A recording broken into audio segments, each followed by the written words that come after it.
welcome to the second of Biz Group's Industry Insight seminars.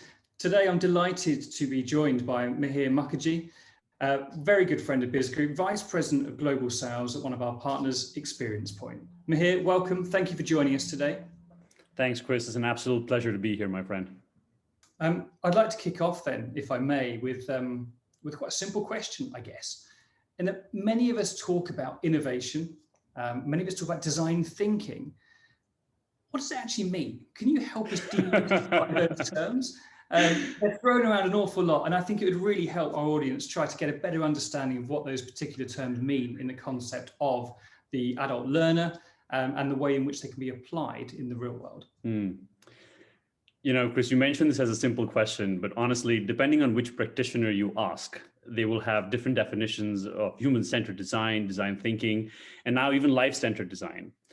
At the very crux of it, whatever word you choose to describe it, it's a creative approach to problem solving that is founded in a few core beliefs.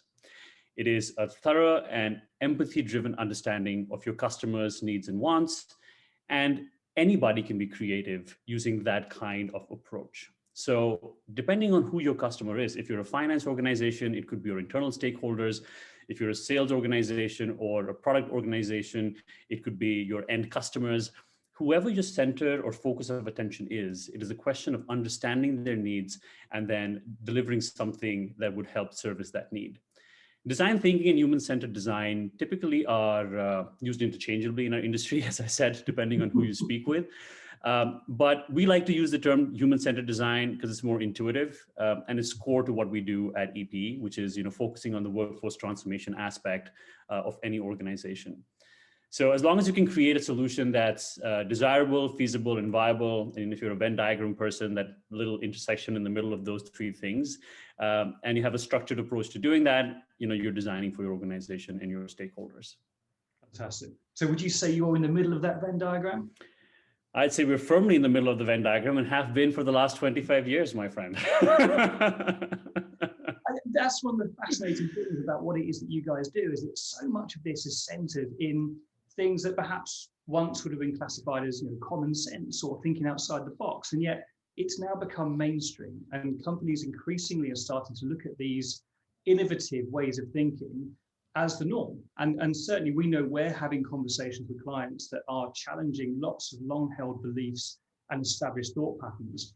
And the results of those conversations and the programs that we've certainly been involved in are fantastic. And you see companies really change their approach and their methodology in all kinds of different aspects. And I think, if you think to Netflix, the classic example of a company that was formed here and ended up over here doing something completely different, and I guess that really factors into your sort of ethos and your way of thinking. That's exactly right. I mean, if you take Netflix, for example, the whole purpose of it was, what is the need that they're trying to solve for, right? It wasn't, how do we make VHSs faster, better, higher quality? It was just like, well, the world is changing. Technology platforms are coming out in a big way. Our users, our end consumers are consuming content differently.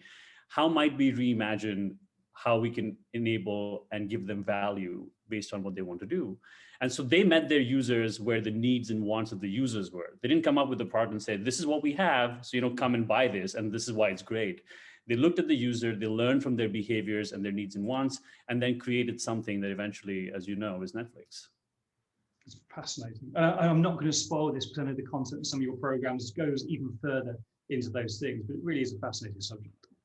Absolutely.